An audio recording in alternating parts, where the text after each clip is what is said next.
ಈ ಮಜ್ಜಿಗೆ ಕುಡಿಯುವಂಥ ಸರಿಯಾದ ಸಮಯ ಮತ್ತು ಈ ಮಜ್ಜಿಗೆಗೆ ಇರುವಂಥ ಒಂದು ಮಹತ್ವದ ಬಗ್ಗೆ ನಾನು ಇವತ್ತು ನಿಮಗೆ ತಿಳಿಸ್ಬೇಕಂತ ಹೇಳಿ ಈ ವಿಡಿಯೋ ಮಾಡ್ತಾ ಇದ್ದೀನಿ.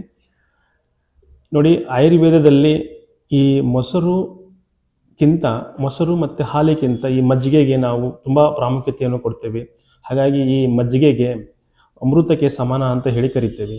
ಸೊ ಮಜ್ಜಿಗೆ ತಗೊಳ್ಳುವಂಥ ಸರಿಯಾದ ಸಮಯದಲ್ಲಿ ತಗೊಂಡ್ರೆ ಮತ್ತು ಅದನ್ನು ಹೇಗೆ ಯಾವ ರೀತಿ ತಯಾರು ಮಾಡಬೇಕು ಸರಿಯಾದ ರೀತಿಯಲ್ಲಿ ತಯಾರಿ ಮಾಡಿ ತಗೊಂಡ್ರೆ ಅದು ನಿಮಗೆ ಅಮೃತವಾಗಿ ಅಥವಾ ಅಮೃತಕ್ಕೆ ಸಮಾನವಾಗಿರುವಂಥ ನಿಮಗೆ ಹೆಲ್ಪ್ನ ಮಾಡುತ್ತೆ. ಸೊ ಈ ಮಜ್ಜಿಗೆ ಆದಷ್ಟು ನೀವು ಈ ರಾತ್ರಿ ಸಮಯದನ್ನು ಬಿಟ್ಟು ಮಧ್ಯಾಹ್ನದಲ್ಲಿ ಮಜ್ಜಿಗೆಯನ್ನು ಸೇವನೆ ಮಾಡಿದರೆ ಒಳ್ಳೆಯದು. ಯಾಕಂದರೆ ಮಧ್ಯಾಹ್ನ ಸಮಯದಲ್ಲಿ ಅಗ್ನಿ ಜಾಸ್ತಿ ಆಗಿರುತ್ತೆ, ಅಂದರೆ ನಿಮ್ಮ ದೇಹದಲ್ಲಿ ಅಗ್ನಿ ವೃದ್ಧಿ ಆಗಿರುತ್ತೆ. ಸೊ ಹಾಗಾಗಿ ಅಗ್ನಿನ ಇನ್ನೂ ಬಲವಾಗಿರುವಾಗೆ ನೀವು ತಿಂದ ಆಹಾರ ಕರೆಕ್ಟಾಗಿ ಡೈಜೆಷನ್ ಆಗಲಿಕ್ಕೆ ಇದು ಮಜ್ಜಿಗೆ ತುಂಬ ಸಹಾಯ ಮಾಡುತ್ತೆ.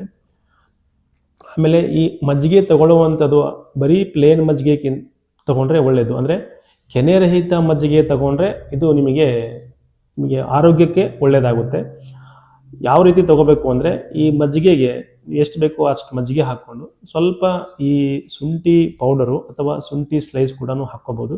ಅದ್ರ ಜೊತೆಗೆ ಸ್ವಲ್ಪ ಈ ಜೀರಿಗೆನ ಜಜ್ಜಿಬಿಟ್ಟು ಹಾಕ್ಕೋಬೇಕು. ಅದರ ಜೊತೆಗೆ ಒಂದು ಸ್ವಲ್ಪ ಟೇಸ್ಟಿಗೆ ಸೈಂಧವ ಲವಣವನ್ನು ಸೇರಿಸಿ ತಗೊಂಡ್ರೆ ನಿಮಗೆ ಇದು ಜೀರ್ಣ ಆಗಲಿಕ್ಕೆ ತುಂಬ ಹೆಲ್ಪ್ ಮಾಡುತ್ತೆ.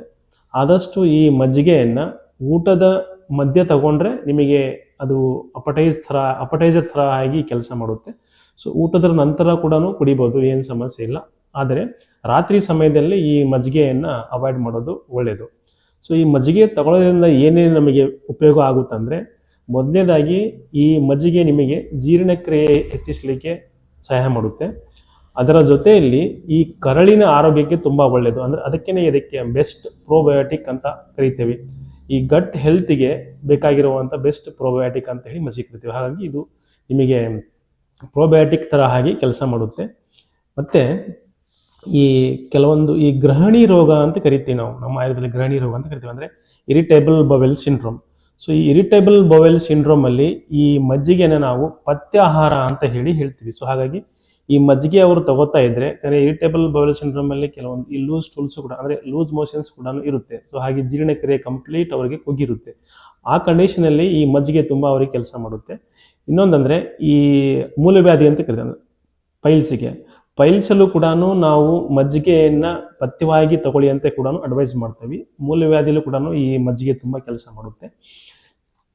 ಇದರ ಜೊತೆಗೆ ಈ ಮಜ್ಜಿಗೆ ಈ ತೂಕ ಕಡಿಮೆ ಮಾಡೋಲಿಕ್ಕೆ, ಅಂದರೆ ಈ ಅತಿಯಾದ ತೂಕ ಇರೋರು ಕೂಡ ಈ ಮಜ್ಜಿಗೆ ಕಡಿಮೆ ಮಾಡ್ಕೊಳ್ಳಿಕ್ಕೆ ತುಂಬ ಸಹಾಯ ಮಾಡುತ್ತೆ. ಹಾಗಾಗಿ ಈ ಮಜ್ಜಿಗೆಯನ್ನು ನೀವು ಸರಿಯಾದ ಸಮಯದಲ್ಲಿ ಸರಿಯಾದ ರೀತಿಯಲ್ಲಿ ಅದನ್ನು ಪ್ರಿಪ್ರೇಷನ್ ಮಾಡಿಕೊಂಡು ತಗೊಂಡ್ರೆ ಖಂಡಿತವಾಗಿಯೂ ನಿಮಗೆ ಇದನ್ನು ಆರೋಗ್ಯಕ್ಕೆ ಹೆಲ್ಪ್ ಮಾಡೇ ಮಾಡುತ್ತೆ.